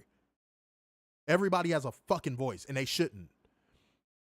Catherine said, agreed. That's why I try to spend time with my parents and kids, making memories so they have something to remember me when you pass away. Corey said, I'm reading a manual for semi-trucks and regulations. Shouts out to you. There you go. Mulder said, most people's lives in their phones. When you eat, sleep, shit, and wake up to your phone, you got problems. Facts. Mm-hmm. Oh, God. Maria with the bad faith shit, getting butt hurt.